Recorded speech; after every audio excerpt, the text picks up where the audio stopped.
단돈 150냥에 팔려간 조선의 기생 월양을 아십니까?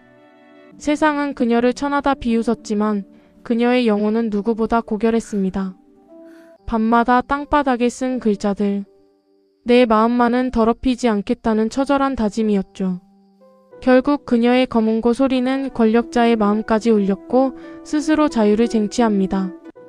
운명의 사슬을 끊고 정부인이 된 여인 월양. 그녀의 위대한 여정이 지금 시작됩니다. 도깨비 아담을 찾아주셔서 감사합니다. 구독과 좋아요는 큰 힘이 됩니다. 이야기 시작하겠습니다. 조선 후기 한양의 북촌 끝자락 작은 초가집에서 월양이라는 여인이 태어났습니다. 월양이 태어난 밤은 보름달이 유난히 밝게 빛나던 가을밤이었습니다. 산파 할멈은 갓 태어난 아기의 얼굴을 보고 깜짝 놀랐습니다. 주름투성이의 다른 갓난아기들과는 달리 월양은 태어날 때부터 마치 달빛을 머금은 듯한 맑은 피부와 또렷한 이목구비를 지니고 있었기 때문입니다. 아이고, 이 집에 무슨 복이 들어왔는지 모르겠구만. 이렇게 고운 아이는 평생 처음 봅니다. 산파 할멈의 말에 월양의 어머니는 기쁨과 동시에 걱정이 앞섰습니다. 너무 곱게 태어난 딸이 과연 이 가난한 집안에서 무탈하게 자랄 수 있을까 하는 걱정이었습니다. 월양의 아버지는 본래 양반 가문의 서자 출신이었습니다. 정실 부인의 자식들은 모두 과거에 급제하여 높은 벼슬을 하고 있었지만 서자인 월양의 아버지는 아무리 글 공부를 해도 과거 시험을 볼 수 없었습니다. 좌절한 그는 술과 노름으로 세월을 보내기 시작했고 집안의 작은 재산마저 탕진하고 말았습니다.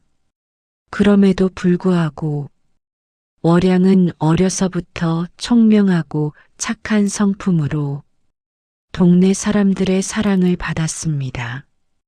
5살이 되었을 때는 혼자서 천자문을 떼었고 7살에는 사서삼경의 구절을 줄줄 외워 동네 훈장님을 놀라게 했습니다. 하지만 여자아이에게는 학문의 길이 열려있지 않았고 월양은 집안일을 도우며 자라야 했습니다. 10살이 되었을 무렵 월양의 어머니가 병으로 세상을 떠났습니다. 오랜 가난과 고생으로 지친 어머니는 마지막 순간까지 딸의 손을 꽉 잡고 말했습니다. 월양아, 너는 이 어미의 복이다. 아무리 힘들어도 내 마음만은 잃지 말거라. 내 안에 있는 그 빛나는 마음을 끝까지 지켜라. 어머니를 잃은 후 월양의 삶은 더욱 힘들어졌습니다. 아버지는 슬픔을 잊기 위해서인지 더욱 깊이 노름판에 빠져들었습니다. 월양은 12살의 어린 나이에 남의 집 바느질을 해주고 빨래를 해주며 생계를 이어갔습니다. 하지만 그녀는 결코 희망을 잃지 않았습니다. 낮에는 일을 하고 밤에는 혼자 글공부를 계속했습니다. 이웃집 훈장 할아버지가 버린 낡은 책들을 주워 모아 읽었고 달빛 아래에서 나뭇가지로 땅바닥에 글씨를 쓰며 연습했습니다. 또한 어머니에게서 배운 자수 솜씨를 갈고 닦아 동네에서 제일 까는 바느질, 솜씨를 갖추게 되었습니다. 세월이 흘러 월양이 16이 되었을 때 그녀의 아름다움은 한양 저작거리에 소문이 날 정도였습니다. 장날이면 월양이 수놓은 주머니와 버선을 사려는 사람들로 인산인해를 이루었습니다. 하지만 사람들이 더 놀라는 것은 그녀의 외모가 아니라 그 맑은 눈빛과 정직한 마음씨였습니다. 저 처자는 진짜 금이나 은처럼 빛나는 마음을 가졌어. 거짓이라고는 손톱만큼도 없지. 동네 사람들은 이렇게 칭찬했습니다. 월양은 아무리 배가 고파도 남의 물건을 탐내지 않았고 아무리 힘들어도 약속을 어기지 않았습니다. 가난하지만 품위를 잃지 않는 그녀를 보며 많은 이들이 감탄했습니다. 하지만 월양의 아버지는 점점 더 도박에 빠져들었습니다. 이제는 낮에도 술에 취해 비틀거리며 돌아다니는 처지가 되었습니다. 월양이 피땀 흘려번 돈마저 빼앗아가 도박판에 탕진했습니다. 월양은 눈물을 흘리며 아버지를 말렸지만 도박에 미친 아버지는 딸의 말을 듣지 않았습니다. 월양이 17이 되던 해봄, 집안에 큰 재앙이 닥쳤습니다. 아버지가 한양에서 가장 악랄하기로 소문난 채권업자 김서방에게 거금을 빌렸다가 갚지 못한 것입니다. 그 액수는 무려 100냥. 월양이 평생을 바느질해도 모을 수 없는 큰 돈이었습니다.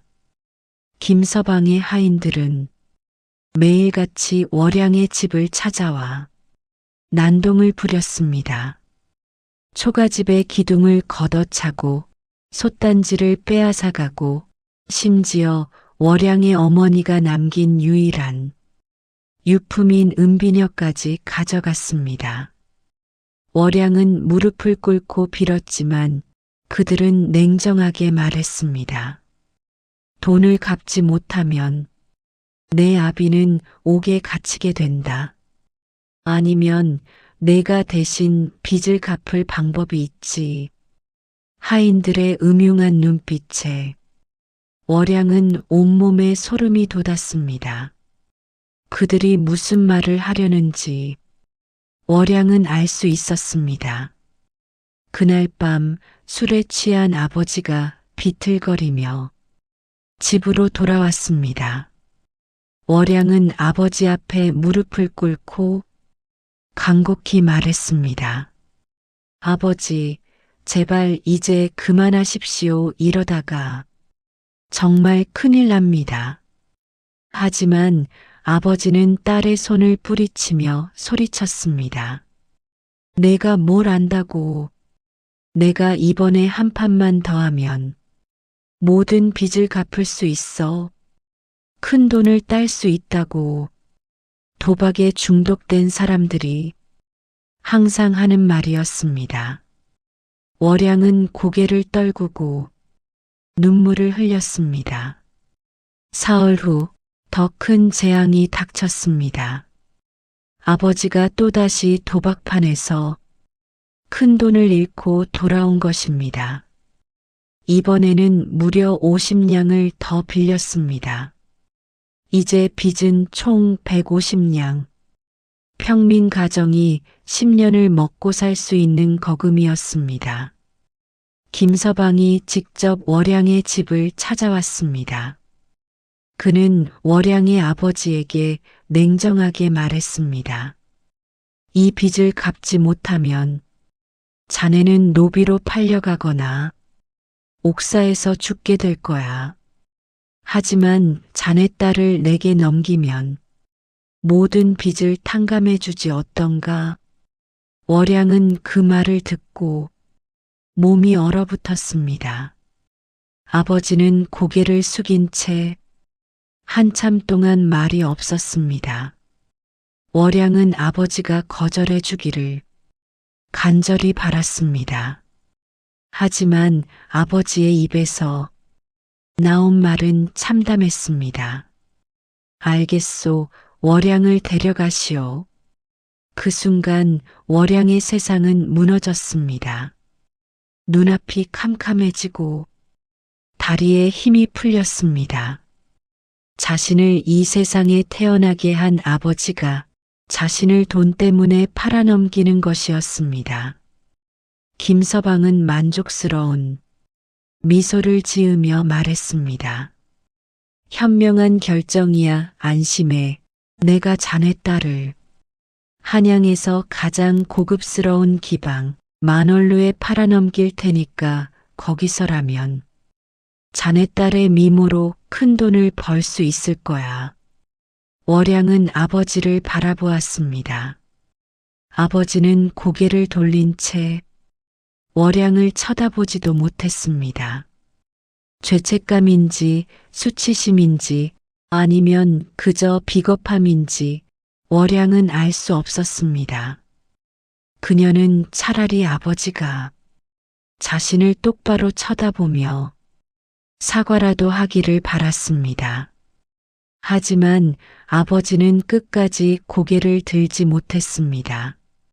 그날 밤 월양은 어머니의 무덤을 찾아갔습니다. 무덤 앞에 엎드려 한없이 울었습니다. 어머니, 죄송합니다. 제가 어머니의 당부를 지키지 못할 것 같습니다. 제 마음을 잃지 말라고 하셨는데 이제 그럴 수 있을지 모르겠습니다. 하지만 그 순간 월양은 어머니의 마지막 말을 떠올렸습니다. 내 안에 있는 그 빛나는 마음을 끝까지 지켜라. 월양은 눈물을 닦고 일어섰습니다. 그녀는 결심했습니다. 아무리 어두운 곳에 떨어지더라도 자신의 마음만큼은 지키겠다고, 그리고 언젠가는 반드시 이 운명을 극복하겠다고. 사흘 후 월양은 김서방의 하인들에게 이끌려 만월루로 향했습니다. 한양의 북쪽 기방촌에 자리 잡은 만월루는 3층 누각의 웅장한 건물이었습니다. 붉은 기둥과 화려한 단청, 그리고 밤마다 흘러나오는 현악기 소리로 유명한 곳이었습니다. 만월루의 문턱을 넘는 순간 월양은 자신의 인생이 완전히 바뀌었음을 직감했습니다.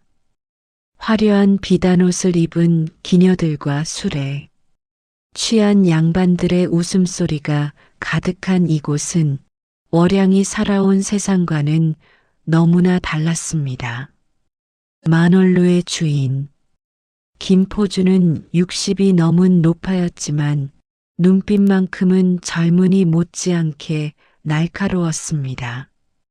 그녀는 월양을 위아래로 훑어보며 만족스러운 표정을 지었습니다.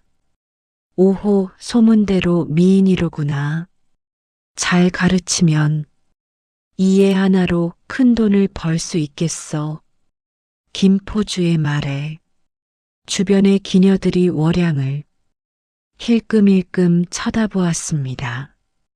그 눈빛에는 호기심, 질투, 경멸 등 복잡한 감정이 섞여 있었습니다. 월양은 그들의 시선을 느끼며 고개를 숙였습니다. 너는 오늘부터 만월루의 식구다. 하지만 손님을 받으려면 아직 배울 게 많아.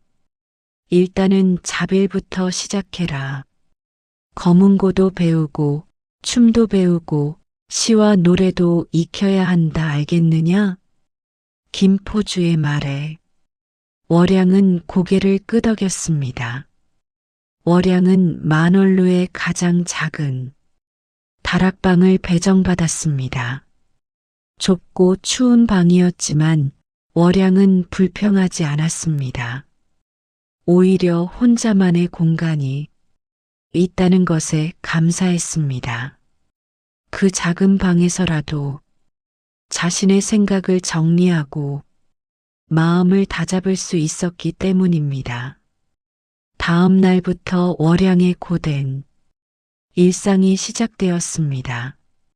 새벽같이 일어나 만월루의 마루를 닦고 손님들이 쓰던 방을 청소하고 빨래를 하고 설거지를 했습니다. 오전 내내 몸을 쓰는 일을 하고 나면 오후에는 기녀로서의 교육이 시작되었습니다.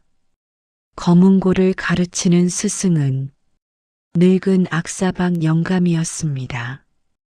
그는 한때 궁중에서 악기를 연주하던 사람이었으나 실수로 임금 앞에서 잘못된 곡을 연주하는 바람에 쫓겨난 후 만월루에서 기녀들을 가르치고 있었습니다. 이봐, 새로운 계집애. 손가락을 이렇게 둬야 한다고 했잖아. 박 영감은 무뚝뚝하고 까다로웠지만 실력만큼은 확실했습니다. 월양은 손가락이 부르트고 피가 나도 묵묵히 연습했습니다. 춤을 가르치는 사람은 전직 기녀였던 춘월이라는 여인이었습니다. 그녀는 한때 만월루의 최고 기녀였으나 나이가 들어 이제는 후배들을 가르치는 일을 하고 있었습니다. 춘월은 엄격했지만 가끔씩 월양에게 따뜻한 조언을 건네곤 했습니다. 월양아, 춤이란 건 단순히 몸을 움직이는 게 아니야. 내 마음을 표현하는 거지. 슬플 때는 슬프게, 기쁠 때는 기쁘게 그래야 보는 사람의 마음을 움직일 수 있어. 춘월의 말에 월양은 깊이 공감했습니다. 하지만 만월루의 생활은 결코 녹록지 않았습니다. 다른 기녀들은 월양을 시기하고 괴롭혔습니다. 특히 만월루에서 가장 인기가 많았던 화랑이라는 기녀는 월양을 눈의 가시처럼 여겼습니다. 즉, 저 새파란 계집애가 뭐가 대단하다고 김포주님이 저렇게 기대를 하시는지 모르겠네.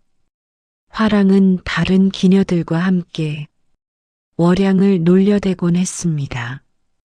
월양이 검은고를 연습하면 일부러 시끄럽게 떠들어 방해하고 춤 연습을 하면 비웃었습니다. 어느 날은 월양이 힘들게 빨래한 옷가지들을 화랑이 일부러 진흙탕에 던져버리기도 했습니다. 월양은 눈물을 참으며 다시 빨래를 해야 했습니다. 하지만 그녀는 결코 화랑에게 대들거나 복수하려 하지 않았습니다. 왜 참기만 하니? 대들어야지. 같은 처지.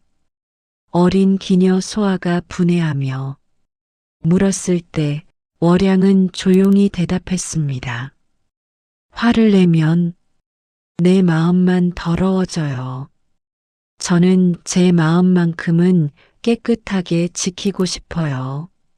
만월루에서의 첫 해가 지나갔습니다. 월양은 하루도 쉬지 않고 자신을 갈고 닦았습니다. 다른 기녀들이 밤늦게까지 술자리를 하고 아침에 늦잠을 잘 때 월양은 새벽같이 일어나 마당에서 춤 연습을 했습니다. 이슬 맞은 풀잎처럼 상쾌한 아침 공기 속에서 그녀의 춤사위는 점점 더 우아해졌습니다. 검은고 실력도 일취월장했습니다. 처음에는 까다롭게만 느껴졌던 박 영감도 점차 월양의 재능을 인정하기 시작했습니다. 이 늙은이가 수십 년간 가르쳐왔지만 내 같은 제자는 처음이야. 단순히 손가락이 빠른 게 아니라 마음으로 연주를 하는구나. 월양의 검은고 소리는 남달랐습니다. 같은 곡을 연주해도 월양의 연주에는 특별한 감정이 담겨 있었습니다. 그것은 그녀가 겪은 슬픔과 고통, 그리고 그 속에서도 잃지 않은 희망이 음악에 녹아든 것이었습니다. 하지만 월양이 가장 열심히 한 것은 글 공부였습니다. 낮에는 일을 하고 저녁에는 교육을 받느라 시간이 없었지만 밤이 되면 촛불을 켜고 책을 읽었습니다. 만월루에는 손님들이 두고 간 책들이 많았고 월양은 그 책들을 하나하나 읽어나갔습니다. 시경, 서경, 당시선집, 그리고 여러 야사와 소설책들까지. 월양은 마치 사막에서 물을 만난 사람처럼 책 속에 빠져들었습니다. 그리고 자신도 시를 짓기 시작했습니다. 처음에는 서툴렀지만 점점 그녀만의 감성이 담긴 시들을 쓸 수 있게 되었습니다. 이러한 노력을 지켜본 것은 춘월이었습니다. 어느 날 밤 춘월이 월양의 방을 찾아왔습니다. 월양아, 넌 왜 이렇게 애쓰니? 어차피 기녀의 삶은 정해진 거잖아. 아무리 노력해도 이 신분을 벗어날 수는 없어. 월양은 잠시 생각하다가 대답했습니다. 춘월 언니, 저는 이 신분을 받아들이려는 게 아니에요. 언젠가 이 신분을 벗어날 나를 위해 준비하는 거예요. 그리고 설령 벗어나지 못한다 해도 최소한 제 자신을 발전시키는 건 아무도 막을 수 없잖아요. 춘월은 월양의 눈을 들여다보았습니다. 그 눈에는 꺾이지 않는 의지와 희망의 빛이 담겨 있었습니다. 춘월은 한숨을 쉬며 말했습니다. 넌 정말 특별한 아이구나. 이 언니도 한때는 너처럼 꿈이 있었는데 이제는 그냥 하루하루를 살아가는 것만으로도 벅차. 그날 이후 춘월은 월양을 더욱 각별히 돌보아 주었습니다. 자신이 알고 있는 모든 기술과 지혜를 월양에게 전수했습니다. 춤의 기본기는 물론이고 손님을 대하는 법, 술자리에서 대화하는 법, 위험한 상황을 피하는 법 등 기녀로 살아가는 데 필요한 모든 것을 가르쳤습니다. 월양아, 기억해. 기녀는 단순히 몸을 파는 게 아니야. 진정한 기녀는 예술가야. 음악과 춤과 시로 사람들의 마음을 움직이는 예술가. 그걸 잊지 마. 춘월의 가르침은 월양에게 큰 힘이 되었습니다. 세월이 흘러 월양이 만월루에 온 지 2년이 되었을 때 드디어 그녀의 데뷔 무대가 마련되었습니다. 김포주는 월양의 실력이 충분히 무르익었다고 판단했습니다. 그리고 월양의 데뷔를 위해 특별한 잔치를 준비했습니다. 데뷔 공연 전날 밤 월양은 긴장과 두려움에 잠을 이루지 못했습니다. 내일이면 자신이 정식으로 기녀가 되는 것입니다. 어린 시절 꿈꾸던 삶과는 너무나 다른 인생이었습니다. 하지만 월양은 자신을 다잡았습니다. 이것은 끝이 아니라 시작이야. 이 길을 통해 나는 더 높이 올라갈 거야. 데뷔 무대 당일 만월루는 한양의 내로라 하는 양반들로 가득 찼습니다. 김포주가 새로운 기녀의 데뷔 공연이라며 대대적으로 소문을 낸 덕분이었습니다. 화려한 비단옷을 입은 월양이 무대에 오르자 모든 사람들의 시선이 그녀에게 쏠렸습니다. 월양은 먼저 검은고를 연주했습니다. 그녀의 손가락이 검은고의 줄을 스칠 때마다 애잔하고 아름다운 선율이 만월루의 공기를 채웠습니다. 듣는 이들의 마음이 저절로 숙연해졌습니다. 어떤 이는 눈을 감고 음악에 취했고 어떤 이는 넋을 잃고 월양을 바라보았습니다. 이어서 월양은 춤을 췄습니다. 그녀의 춤사위는 바람에 흩날리는 꽃잎처럼 가볍고 우아했습니다. 손끝 하나, 발끝 하나에도 의미가 담겨 있었고 몸의 움직임은 마치 시를 쓰는 것 같았습니다. 보는 이들은 모두 숨을 죽이고 그녀의 춤에 빠져들었습니다. 마지막으로 월양은 자신이 직접 지은 시를 읊었습니다. 달빛 아래 홀로 서니 그림자조차 쓸쓸하구나. 하지만 달은 여전히 빛나고 내 마음도 그러하리라. 그 시를 듣는 순간 많은 사람들의 가슴이 먹먹해졌습니다. 공연이 끝나자 만월루는 박수 소리로 가득 찼습니다. 월양의 데뷔는 대성공이었습니다. 그날 밤 많은 양반들이 월양을 지명했고 김포주는 흐뭇한 미소를 지었습니다. 만월루의 새로운 스타가 탄생한 것입니다. 월양의 명성은 빠르게 한양 전체로 퍼져나갔습니다. 만월루의 신의 기녀 월양이라는 이름은 양반들 사이에서 화제가 되었습니다. 하지만 월양을 특별하게 만든 것은 단순히 그녀의 미모나 재능만이 아니었습니다. 그녀에게는 다른 기녀들에게서는 찾아볼 수 없는 품위와 지성이 있었습니다. 월양은 손님들과 대화할 때 그들의 말을 경청했고 적절한 시구를 인용하며 대화를 이끌었습니다. 또한 결코 자신을 낮추거나 비굴하게 굴지 않았습니다. 이러한 태도는 오히려 많은 양반들의 존경을 받았습니다. 그러던 어느 봄날 저녁 만월루의 한 젊은 선비가 찾아왔습니다. 그의 이름은 이몽룡. 영의정을 지낸 명문가의 적장자로 25의 나이에 이미 소가에 급제한 수재였습니다.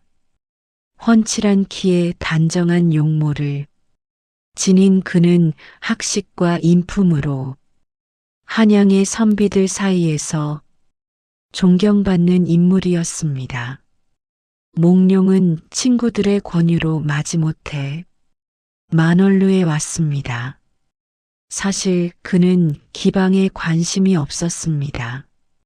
대부분의 시간을 서재에서 책을 읽거나 시를 짓는 데 보냈습니다. 하지만 친구들이 월양이라는 기녀의 검은고 연주는 꼭 들어봐야 한다며 끈질기게 설득하는 바람에 어쩔 수 없이 따라온 것이었습니다. 월양이 몽룡 일행의 방에 들어서는 순간 두 사람의 눈이 마주쳤습니다. 그 짧은 순간 둘 다 이상한 감정을 느꼈습니다. 마치 오래전부터 알고 지낸 사람을 다시 만난 것 같은 설명할 수 없는 친근함이었습니다. 월양은 침착하게 인사를 건넸고 검은고를 연주하기 시작했습니다. 몽룡은 처음에는 무심히 듣고 있었지만 점차 월양의 연주에 빠져들었습니다. 이 여인의 검은고 소리에는 단순한 기교를 넘어선 무언가가 있었습니다. 깊은 슬픔과 함께 꺾이지 않는 의지, 그리고 아름다운 영혼이 느껴졌습니다. 연주가 끝난 후 몽룡이 입을 열었습니다. 훌륭한 연주였습니다. 하지만 제가 듣기에 당신의 연주에는 단순히 슬픔만 있는 것이 아니라 그 슬픔을 극복하려는 강인한 의지가 담겨 있더군요. 혹시 무슨 이유가 있습니까? 월양은 깜짝 놀랐습니다. 지금까지 많은 손님들이 그녀의 연주를 칭찬했지만 그 안에 담긴 진정한 의미를 이해한 사람은 처음이었습니다. 그녀는 잠시 망설이다가 조심스럽게 대답했습니다. 도련님은 예리한 통찰력을 가지고 계시는군요. 소희는 비록 기녀의 몸이지만 제 영혼만큼은 자유롭고 싶습니다. 몽룡은 월양의 눈을 바라보았습니다. 그 눈에는 보통 기녀들에게서는 볼 수 없는 깊이가 있었습니다. 지성과 품위, 그리고 상처받았지만 굴복하지 않는 강인함이 담겨 있었습니다. 몽룡은 그 순간 자신이 특별한 사람을 만났음을 직감했습니다. 그날 밤 몽룡은 친구들이 떠난 후에도 만월루에 남아 월양과 대화를 나누었습니다. 그들은 시와 학문 그리고 인생에 대해 이야기했습니다. 월양의 해박한 지식과 깊은 사색에 몽룡은 계속 놀랐습니다. 당신은 어떻게 이렇게 많은 것을 알고 있습니까? 양반가의 규수들도 이 정도 학식을 갖춘 이는 드문데 몽룡의 물음에 월양은 미소 지으며 대답했습니다. 소희는 어려서부터 책 읽기를 좋아했습니다. 비록 정식으로 배우지는 못했지만 혼자 공부했지요. 책은 제게 이 세상을 벗어날 수 있는 유일한 통로였습니다. 그날 이후 몽룡은 거의 매일 만월루를 찾았습니다. 처음에는 월양의 연주를 듣기 위해서였지만 점차 그녀와의 대화 자체가 목적이 되었습니다. 월양 역시 몽룡과의 만남을 고대하게 되었습니다. 몽룡은 그녀를 단순히 기녀가 아닌 한 사람으로서 대우했고 그녀의 생각과 감정을 존중했습니다. 어느 날 저녁 달빛이 아름다운 밤이었습니다. 몽룡과 월양은 만월루의 정원을 거닐며 이야기를 나누었습니다. 몽룡이 월양에게 물었습니다. 당신의 꿈은 무엇입니까? 만약 이 모든 굴레에서 벗어날 수 있다면 무엇을 하고 싶으십니까? 월양은 하늘의 달을 바라보며 답했습니다. 저는 자유롭고 싶습니다. 제 의지대로 살고 제가 사랑하는 사람과 함께하고 싶습니다. 그리고 언젠가는 제가 겪은 고통을 다른 이들이 겪지 않도록 돕고 싶습니다. 그것이 제 꿈입니다. 몽룡은 월양의 손을 잡았습니다. 월양, 나는 당신이 그 꿈을 이룰 수 있도록 돕고 싶습니다. 당신은 이곳에 있어서는 안 될 사람입니다. 월양의 눈에 눈물이 고였습니다. 태어나서 처음으로 누군가 자신을 진정으로 이해하고 아껴주는 것 같았습니다. 하지만 월양은 현실을 알고 있었습니다. 도련님, 고맙습니다. 하지만 소희는 만월루에 팔려온 몸입니다. 거액의 빚을 갚지 않고서는 이곳을 벗어날 수 없습니다. 그리고 도련님은 명문가의 자제이시지 않습니까? 기녀와의 사랑은 도련님의 앞길에 큰 방해가 될 것입니다. 몽룡은 고개를 저었습니다. 내게는 신분이나 가문보다 중요한 것이 있습니다. 바로 진실한 마음입니다. 월양, 나는 당신을 사랑합니다. 그리고 반드시 당신을 이곳에서 구해낼 것입니다. 그 말을 들은 월양은 더 이상 눈물을 참을 수 없었습니다. 몽룡과 월양의 사랑은 깊어갔지만 그들 앞에는 수많은 장애물이 놓여 있었습니다. 첫 번째 장애물은 바로 몽룡의 가문이었습니다. 영의정을 지낸 아버지와 명문, 사대부 집안 출신의 어머니는 아들이 기생과 사랑에 빠졌다는 소식을 듣고 경악했습니다. 이게 무슨 망측한 짓이냐? 내가 우리 이씨 가문의 적장자로서 어찌 천한 기생 따위와 사랑을 운운하느냐? 몽룡의 아버지는 호통을 쳤습니다. 하지만 몽룡은 물러서지 않았습니다. 아버님, 신분이란 것이 과연 사람의 가치를 결정합니까? 월양은 비록 기생의 신분이지만 그 누구보다 지혜롭고 품이 있는 사람입니다. 저는 그녀를 사랑합니다. 몽룡의 말에 아버지는 더욱 분노했습니다. 내 마음대로 하려거든. 이 집을 나가라. 나는 기생을 며느리로 받아들일 수 없다. 결국 몽룡은 집에서 쫓겨나다시피 나왔습니다. 그는 한양의 작은 서당에서 아이들을 가르치며 생계를 유지하기 시작했습니다. 두 번째 장애물은 만월루의 김포주였습니다. 김포주는 월양이 만월루의 최고 인기 기녀가 되자 그녀를 절대 놓아줄 생각이 없었습니다. 오히려 월양을 더욱 혹독하게 착취하기 시작했습니다. 하루에도 여러 술자리를 돌게 하고 휴식 시간도 제대로 주지 않았습니다. 어느 날 김포주가 월양을 불러 말했습니다.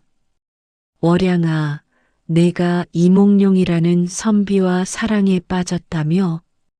쯧쯧, 기생 주제에 양반과 사랑이라니. 꿈 깨거라. 너는 평생 이곳에서 손님을 받으며 살아야 한다. 내 몸값이 얼마인 줄 아느냐? 월양은 고개를 들어 김포주를 똑바로 바라보았습니다. 포주님, 소인의 몸값은 얼마입니까? 만약 그 돈을 갚는다면 저를 자유롭게 해주시겠습니까? 김포주는 비웃으며 대답했습니다. 500냥이다. 내가 어떻게 그 돈을 마련하겠느냐? 500냥은 엄청난 거금이었습니다. 일반 평민이 평생 벌어도 모으기 힘든 액수였습니다. 하지만 월양은 포기하지 않았습니다. 그녀는 조용히 고개를 끄덕이며 방으로 돌아갔습니다. 그날 밤 몽룡이 만월루를 찾았습니다. 월양은 몽룡에게 자신의 상황을 설명했습니다. 도련님, 제가 자유의 몸이 되려면 500냥이 필요합니다. 하지만 그 돈을 어떻게 마련할 수 있을지 월양의 목소리는 절망으로 가득했습니다. 몽룡은 월양의 손을 잡았습니다. 걱정 마시오. 내가 어떻게든 그 돈을 마련하겠소. 하지만 그것은 쉬운 일이 아니었습니다. 몽룡은 이미 지방과 단절된 상태였고 서당에서 버는 돈은 겨우 생계를 유지할 정도였습니다. 몽룡은 자신의 귀중품들을 팔기 시작했습니다. 할아버지에게서 물려받은 벼루, 명필이 쓴 족자, 그리고 자신이 아끼던 책들까지 하지만 모아진 돈은 100냥이 채 되지 않았습니다. 몽룡은 친구들에게 돈을 빌리러 다녔지만 대부분의 친구들은 고개를 저었습니다. 몽룡, 자네 정신이 있나? 기생 하나 때문에 자네 인생을 망칠 셈인가? 차라리 그 여자를 잊게나. 친구들의 차가운 반응에 몽룡은 좌절했습니다. 세상은 여전히 신분과 편견으로 가득했습니다. 한편 만월루에서는 월양에 대한 압박이 더욱 심해졌습니다. 김포주는 월양에게 부유한 상인과의 혼인을 강요하기 시작했습니다. 월양아, 전주 최고의 상인 박 부자가 너를 첩으로 들이고 싶어 한다. 그가 주는 돈이면 내 몸값을 갚고도 남는다. 거절하지 마라. 월양은 단호히 거절했습니다. 소인은 그럴 수 없습니다. 소인에게는 이미 마음을 준 사람이 있습니다. 김포주는 화를 냈습니다. 내 주제에 감히. 좋아, 그렇다면 내가 스스로 500냥을 마련해 봐라. 그게 안 되면 내 말을 따라야 한다. 절망적인 상황에서 월양은 한 가지 결심을 했습니다. 그녀는 몽룡에게 편지를 보냈습니다. 도련님, 소인은 도련님을 사랑하지만 도련님의 인생을 망칠 수는 없습니다. 소인은 혼자서 이 상황을 헤쳐나가겠습니다. 부디 소인을 잊고 도련님의 길을 가십시오. 편지를 받은 몽룡은 만월루로 달려갔습니다. 하지만 김포주는 그를 만나주지 않았습니다. 이 도련님, 이제 그만 돌아가시오. 월양은 이제 당신을 만나지 않겠다고 했소. 몽룡은 만월루 앞에서 밤새 기다렸지만 월양을 만날 수 없었습니다. 사실 월양은 자신의 방에서 눈물을 흘리고 있었습니다. 창문 틈으로 밖에서 기다리는 몽룡을 보았지만 나갈 수가 없었습니다. 김포주가 하인들에게 월양을 감시하라고 명령했기 때문입니다. 월양은 주먹을 쥐고 결심했습니다. 나는 스스로의 힘으로 이 상황을 극복하겠어. 그리고 당당히 도련님 곁으로 가겠어. 월양은 며칠 동안 깊은 고민에 빠졌습니다. 500냥이라는 거금을 마련하는 것은 불가능해 보였습니다. 하지만 그녀는 포기하지 않았습니다. 그리고 마침내 한 가지 계획을 세웠습니다. 그것은 바로 한양에서 가장 영향력 있는 인물이 도움을 받는 것이었습니다. 한양에는 좌의정, 김대감이라는 인물이 있었습니다. 그는 임금의 두터운 신임을 받는 조정의 실세였고 만월루의 가장 큰 후원자이기도 했습니다. 김대감은 일주일에 한 번씩 만월루를 찾아 기녀들의 공연을 관람했습니다. 월양은 김대감의 성품에 대해 알아보았습니다. 춘월에게 물었습니다. 언니, 김대감님은 어떤 분이신가요? 춘월은 잠시 생각하다가 대답했습니다. 엄격하고 까다로운 분이지. 하지만 공정하고 의리가 있어. 한번 마음에 든 사람은 끝까지 챙겨주시지. 월양은 그 말에 희망을 품었습니다. 그녀는 김대감을 위한 특별한 공연을 준비하기 시작했습니다. 한 달 동안 새로운 곡을 작곡하고 새로운 춤을 안무하고 특별한 시를 지었습니다. 이 공연에 자신의 모든 것을 걸기로 한 것입니다. 김포주에게 월양이 제안했습니다. 포주님, 다음에 김대감님이 오시면 소인에게 특별 공연을 할 기회를 주십시오. 반드시 대감님을 감동시키겠습니다. 김포주는 의아해했지만 월양의 실력을 믿고 허락했습니다. 드디어 김대감이 방문하는 날이 왔습니다. 만월루는 평소보다 더욱 화려하게 꾸며졌습니다. 최고급 음식과 술이 준비되었고 기녀들은 모두 최선을 다해 대감을 맞이했습니다. 저녁 공연 시간이 되자 월양이 무대에 올랐습니다. 그녀는 평소와 다른 옷을 입고 있었습니다. 화려한 비단옷이 아니라 소박하지만 단정한 흰색 저고리와 치마였습니다.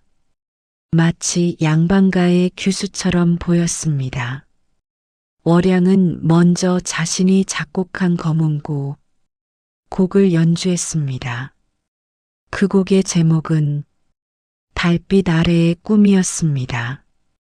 슬프면서도 희망적인 선율이 만월루의 공기를 가득 채웠습니다. 김대감은 처음에는 무심히 듣고 있었지만 점차 자세를 고쳐 앉으며 집중하기 시작했습니다. 연주가 끝난 후 월양은 춤을 췄습니다. 그녀의 춤은 지금까지 보여준 어떤 춤보다 깊고 의미가 있었습니다. 춤을 통해 그녀는 자신의 인생 이야기를 표현했습니다. 가난한 집에서 태어나 노름빚에 팔려왔지만 결코 희망을 잃지 않고 스스로를 발전시켜온 이야기를 춤으로 풀어낸 것입니다. 마지막으로 월양은 자신이 지은 시를 읊었습니다. 새장 속의 새는 하늘을 그리워하고 연못의 물고기는 바다를 동경하네. 하지만 새는 날개를 포기하지 않고 물고기는 헤엄치기를 멈추지 않네. 언젠가 새장의 문이 열리고 연못이 바다로 이어지는 날을 믿으며 시를 다 읊고 난 후 만월루는 정적에 휩싸였습니다. 모든 사람들이 숨을 죽이고 있었습니다. 김대감의 눈에는 눈물이 고여 있었습니다.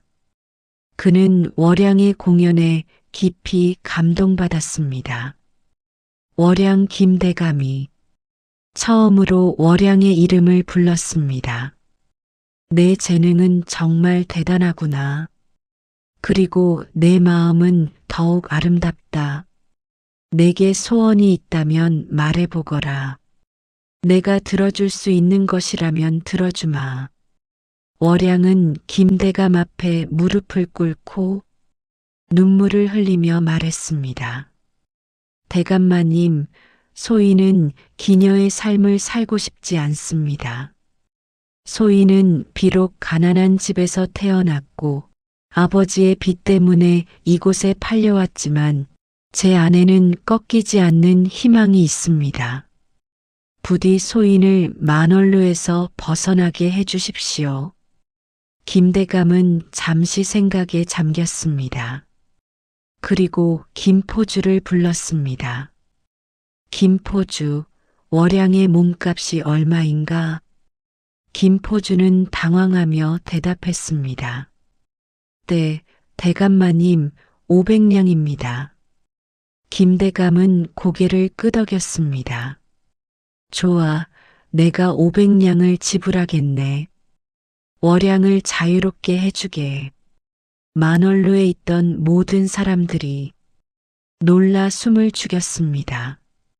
김포주는 황당한 표정이었지만 김대감의 명령을 거역할 수는 없었습니다. 알겠습니다. 대감마님. 월양은 믿을 수 없다는 표정으로 김대감을 바라보았습니다. 김대감은 월양에게 말했습니다. 월양, 너는 특별한 재능과 더 특별한 영혼을 가지고 있다. 이런 인재가 기방에 갇혀 있어서는 안 된다. 자유의 몸이 되거든. 내 재능을 세상을 위해 써라. 월양은 눈물을 흘리며 감사의 절을 올렸습니다. 그날 밤 월양은 정식으로 만월루에서 자유의 몸이 되었습니다. 3년간의 기녀 생활이 끝나는 순간이었습니다. 월양은 만월루를 나서며 뒤를 돌아보았습니다. 그곳에는 고통과 슬픔의 기억이 있었지만 동시에 그녀를 단련시키고 성장시킨 장소이기도 했습니다. 만월루를 나온 월양이 가장 먼저 한 일은 몽룡을 찾아가는 것이었습니다. 그녀는 몽룡이 가르치고 있다는 서당으로 달려갔습니다. 서당은 한양의 남쪽 작은 마을에 있었습니다. 월양이 서당에 도착했을 때 몽룡은 아이들에게 천자문을 가르치고 있었습니다. 도련님, 월양이 부르는 소리에 몽룡이 고개를 돌렸습니다. 그는 월양을 보자 믿을 수 없다는 표정을 지었습니다. 수업을 중단하고 월양에게 달려갔습니다. 월양, 어떻게 무슨 일이 있었소? 월양은 눈물을 흘리며 그동안의 일을 설명했습니다. 김대감의 도움으로 자유의 몸이 되었다는 것, 그리고 이제 자신도 당당히 몽룡과 함께할 수 있게 되었다는 것을. 몽룡은 월양을 꽉 안아주었습니다. 월양, 정말 잘했소. 당신은 정말 대단한 사람이요. 하지만 기쁨도 잠시, 두 사람 앞에는 여전히 현실적인 문제들이 놓여 있었습니다. 몽룡은 여전히 가족과 단절된 상태였고 월양은 기녀 출신이라는 낙인에서 자유롭지 못했습니다. 그들은 함께 새로운 삶을 시작하기로 했습니다. 몽룡과 월양은 한양의 서쪽 작은 집을 얻어 살기 시작했습니다. 비록 가난했지만 두 사람은 행복했습니다. 몽룡은 계속 서당에서 아이들을 가르쳤고 월양은 집안일을 돌보며 바느질로 부수입을 얻었습니다. 하지만 월양은 여기서 멈추고 싶지 않았습니다. 그녀는 자신이 겪은 고통을 다른 여성들이 겪지 않도록 돕고 싶었습니다. 그래서 한 가지 계획을 세웠습니다. 바로 가난한 여자아이들을 위한 학당을 여는 것이었습니다. 도련님, 저는 여자아이들에게 글을 가르치고 싶습니다. 가난하다는 이유로, 여자라는 이유로 배움의 기회를 얻지 못하는 아이들이 너무 많습니다. 저처럼 혼자 공부해야 하는 아이들을 돕고 싶어요. 월양의 제안에 몽룡은 크게 찬성했습니다. 좋은 생각이요. 나도 도울 것이요. 우리 함께 여자아이들을 위한 학당을 만듭시다. 두 사람은 즉시 실행에 옮겼습니다.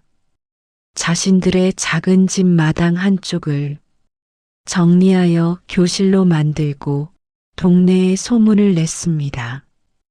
처음에는 아무도 오지 않았습니다. 여자아이에게 글을 가르친다는 것 자체가 낯선 개념이었고 게다가 가르치는 사람이 기녀 출신이라는 소문에 많은 사람들이 꺼려했습니다. 하지만 월양은 포기하지 않았습니다. 일주일 후 첫 학생이 왔습니다. 10살짜리 소녀였습니다. 그 아이의 어머니는 과부로 혼자 아이를 키우고 있었는데 딸이 글을 배우고 싶어 한다며 월양을 찾아온 것입니다. 제발 우리 딸에게 글을 가르쳐 주세요. 돈이 없어서 많이 드릴 수는 없지만 월양은 어머니의 손을 잡았습니다. 걱정 마세요. 우리는 돈을 받지 않습니다. 배우고 싶은 마음만 있으면 됩니다. 그렇게 첫 학생이 시작되었고 곧 1명, 2명씩 학생들이 늘어나기 시작했습니다. 한 달 후에는 10명의 여자아이들이 월양의 학당에 다니고 있었습니다. 월양은 아이들에게 천자문과 사서삼경을 가르쳤고 바느질과 자수 같은 실용적인 기술도 가르쳤습니다. 더 중요한 것은 월양이 아이들에게 자존감과 희망을 심어주었다는 것입니다. 아이들아, 너희는 여자라서 배울 수 없다는 말을 들었을 거야. 하지만 그건 거짓말이야. 여자도 남자만큼, 아니 때로는 남자보다 더 뛰어날 수 있어. 중요한 건 배우고자 하는 의지와 노력이야. 월양의 말에 아이들의 눈이 반짝였습니다. 월양의 학당은 점차 소문이 나기 시작했습니다. 이번에는 좋은 소문이었습니다. 저 여인은 정말 대단해. 자신이 겪은 고통을 다른 아이들이 겪지 않도록 돕고 있어. 사람들의 시선이 변하기 시작했습니다. 어느 날 김 대감이 월양의 학당을 방문했습니다. 그는 아이들이 열심히 공부하는 모습을 보고 흡족한 미소를 지었습니다. 월양, 내가 내 기대를 저버리지 않았구나. 내 재능을 정말 세상을 위해 쓰고 있구나. 김대감은 월양에게 큰 도움을 주었습니다. 학당을 위한 더 큰 집을 마련해주고 책과 문방구를 지원해 주었습니다. 그 덕분에 월양의 학당은 더욱 번창할 수 있었습니다. 1년 후에는 50명이 넘는 여자아이들이 다니는 한양의 유명한 학당이 되었습니다. 월양의 명성이 높아지자 뜻밖의 일이 일어났습니다. 몽룡의 아버지가 직접 월양을 찾아온 것입니다. 늙은 영의정은 처음에는 완강했지만 월양이 이루어 놓은 일들을 보고 마음이 움직였습니다. 월양이라 했나? 내가 내 이야기를 들었다. 기녀 출신으로 만월루에서 벗어나 이제는 여자아이들을 가르치는 학당을 운영한다고.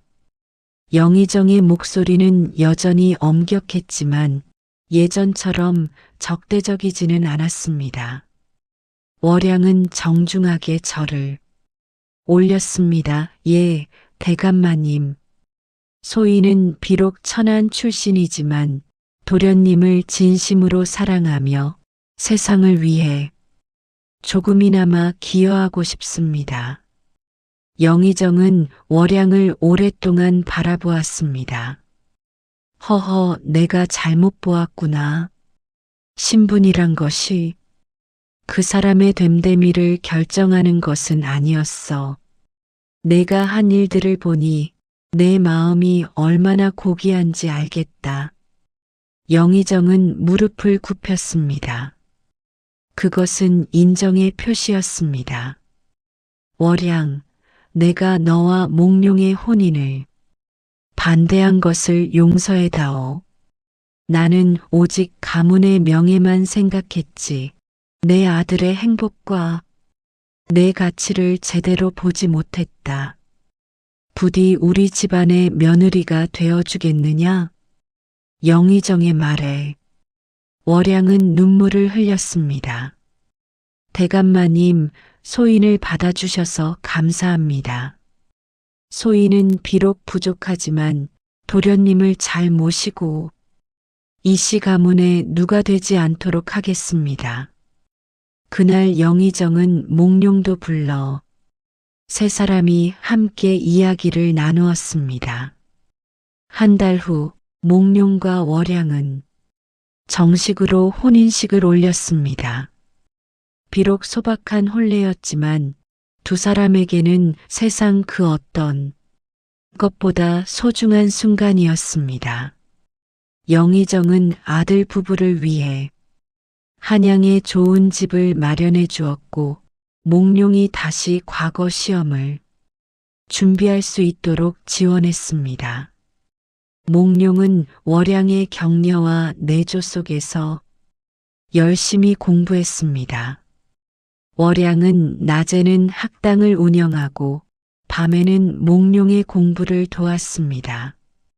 두 사람은 서로를 위해 최선을 다했고 그 덕분에 몽룡은 이듬해 대과에 급제할 수 있었습니다. 몽룡은 초급 관직인 정원으로 시작하여 그의 능력과 정직함으로 빠르게 승진했습니다. 그는 백성들을 위한 정책을 펼쳤고 부정부패를 척결하는 데 앞장섰습니다. 임금도 몽룡의 능력을 인정하여 그를 중요한 직책에 임명했습니다. 한편 월양의 학당도 계속 성장했습니다. 이제는 한양뿐만 아니라 지방에서도 여자아이들을 보내올 정도였습니다. 월양은 학당을 3곳으로 확장했고 자신이 가르친 제자들 중 우수한 학생들을 교사로 양성하여 더 많은 아이들을 가르칠 수 있게 했습니다. 월양은 또한 기녀들을 위한 지원 사업도 시작했습니다. 기방에서 벗어나고 싶어하는 기녀들에게 새로운 기술을 가르치고 그들이 자립할 수 있도록 도왔습니다. 이 일은 김 대감이 전폭적인 지원을 받았습니다.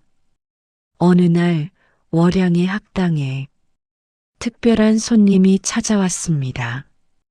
바로 왕비였습니다. 왕비는 월양의 일에 대해 들었고 직접 학당을 방문하여 그 모습을 보고 싶어 했던 것입니다.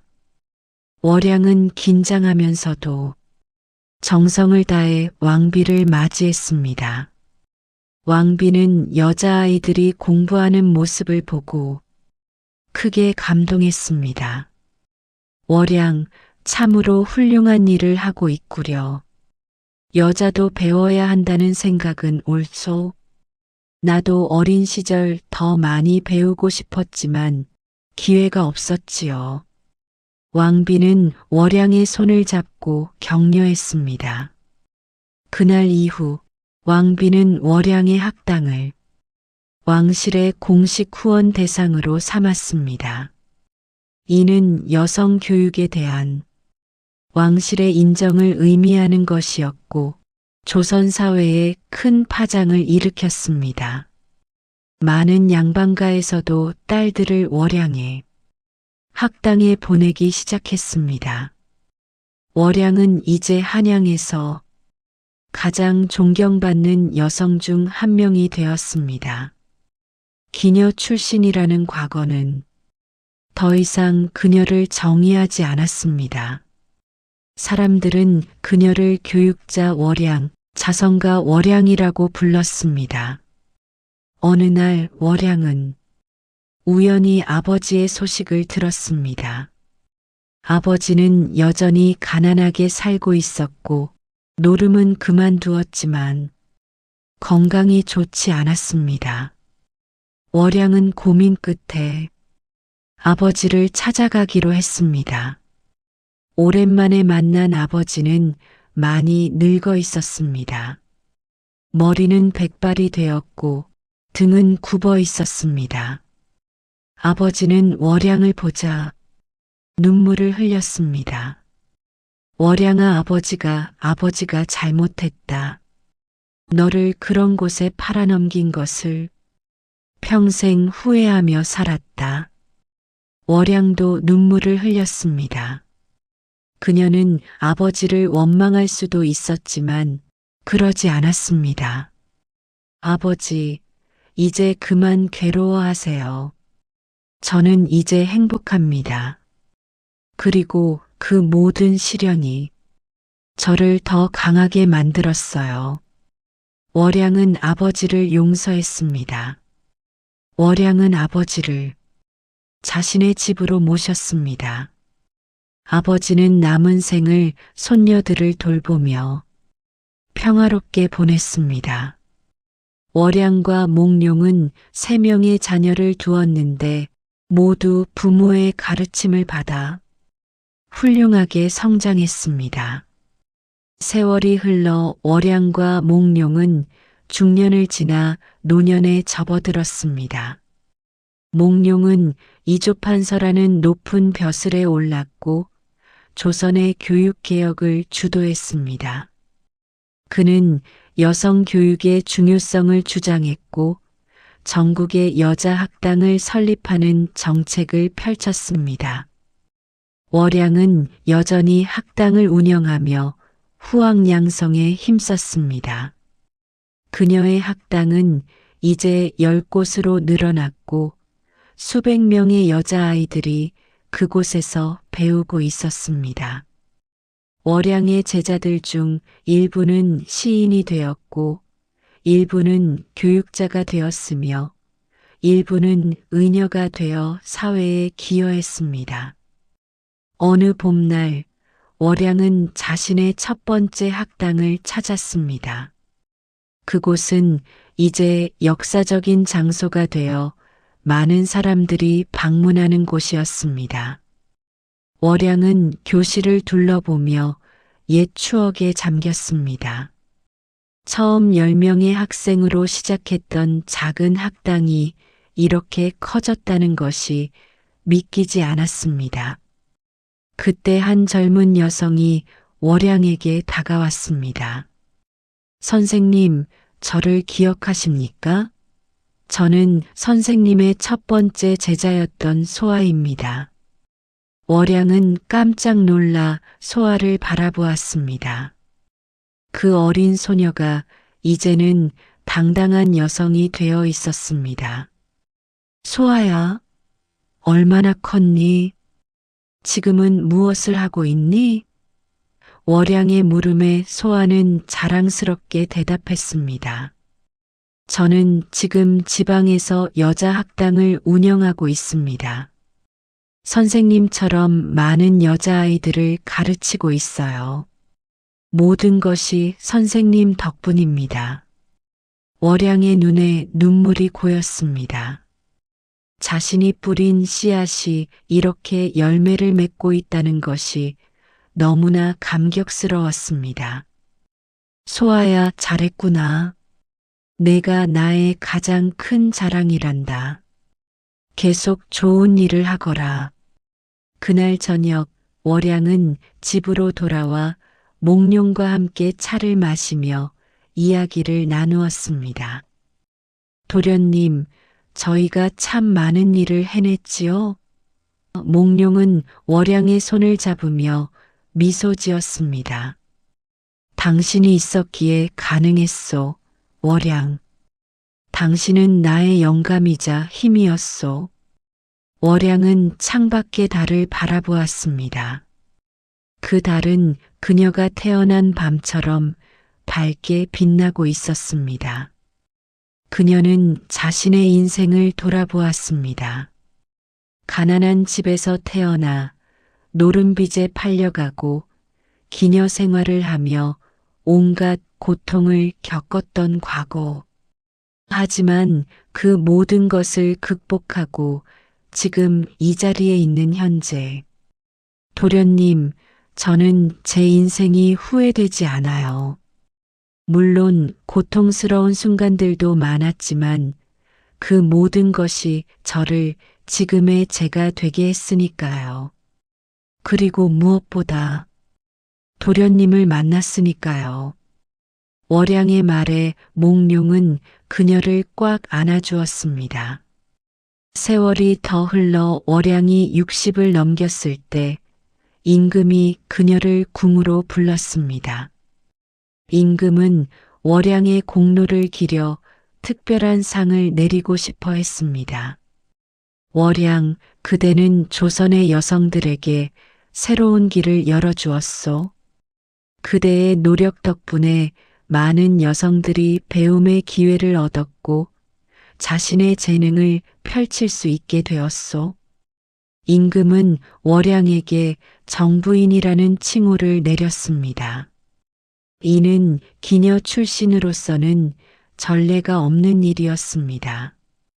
조정의 신하들 중 일부는 반대했지만 임금은 단호했습니다. 신분이란 것이 사람의 가치를 결정하지 않소. 월양은 그 자격이 충분하오. 월양은 감격하여 눈물을 흘리며 절을 올렸습니다. 전하, 소인은 그저 제가 할 수 있는 일을 했을 뿐입니다. 이 모든 영광은 소인을 도와주신 많은 분들의 덕분입니다. 월양은 여전히 겸손했습니다. 월양이 70이 되었을 때 그녀는 자서전을 쓰기 시작했습니다.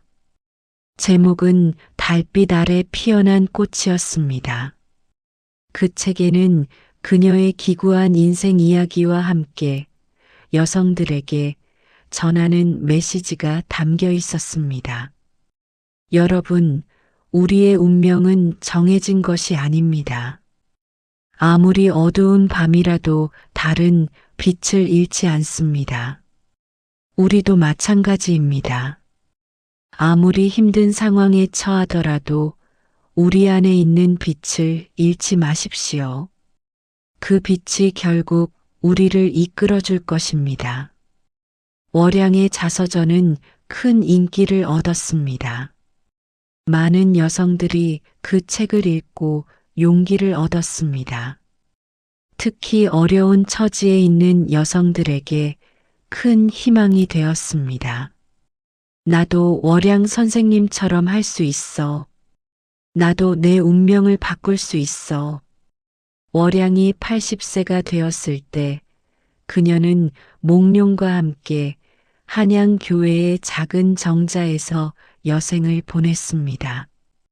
자녀들은 모두 훌륭하게 성장하여 각자의 길을 가고 있었고 손주들도 많이 있었습니다. 월양은 손주들에게 자신의 이야기를 들려주곤 했습니다. 할머니는 정말 대단해요. 저도 할머니처럼 강한 사람이 되고 싶어요. 손녀의 말에 월양은 미소 지으며 대답했습니다. 얘야, 강함이란 것은 넘어지지 않는 것이 아니란다. 넘어져도 다시 일어서는 것이지. 할머니도 수없이 넘어졌단다. 하지만 매번 일어섰지. 어느 가을날 월양은 정자에 앉아 석양을 바라보고 있었습니다. 몽룡이 그녀 옆에 앉았습니다. 두 사람은 말없이 서로의 손을 잡고 있었습니다. 그들의 손은 주름이 가득했지만 그 손길은 여전히 따뜻했습니다. 월양, 우리 참 행복한 삶을 살았소. 몽룡의 말에 월양은 고개를 끄덕였습니다. 네, 도련님. 그 모든 고난이 있었기에 이 행복이 더 소중한 것 같아요. 저는 도련님과 함께한 모든 순간이 감사합니다. 월양은 85의 나이로 평화롭게 생을 마감했습니다. 그녀의 장례식에는 수천 명의 사람들이 찾아왔습니다. 양반, 평민, 기생, 상인할 것 없이 모든 계층의 사람들이 그녀를 애도했습니다. 특히 그녀의 제자들은 스승을 잃은 슬픔에 눈물을 흘렸습니다. 월양의 무덤 앞에는 큰 비석이 세워졌습니다. 비석에는 이렇게 새겨져 있었습니다. 여기 한 여인이 잠들다. 그녀는 기구한 운명으로 태어났으나 굴복하지 않고 스스로의 길을 개척했다. 그녀는 수많은 여성들에게 희망의 빛이 되었고 조선 사회에 새로운 길을 열었다. 정부인 월양, 영원히 기억되리라. 월양이 세운 학당들은 계속 운영되었고 그녀의 정신은 후대에 전해졌습니다.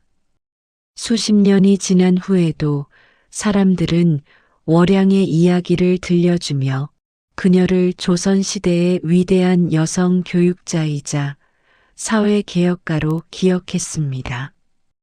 특히 어려운 처지에 있는 여성들은 월양의 이야기에서 큰 용기를 얻었습니다. 월양 선생님처럼 나도 할 수 있어. 내 운명은 내가 만드는 거야. 이렇게 월양의 정신은 세대를 거쳐 전해지며 많은 여성들에게 영감을 주었습니다. 몽룡은 월양이 세상을 떠난 지 3년 후 그녀의 곁으로 갔습니다. 두 사람은 나란히 묻혔고 그들의 무덤 위에는 매년 봄이면 아름다운 꽃들이 피어났습니다. 사람들은 그 꽃을 월양의 꽃이라고 불렀습니다. 어둠 속에서도 빛을 잃지 않고 역경을 이겨내고 아름답게 피어난 꽃, 바로 월양의 삶을 상징하는 꽃이었습니다. 오늘의 이야기를 들어주셔서 감사합니다. 다음 이야기로 찾아뵙겠습니다.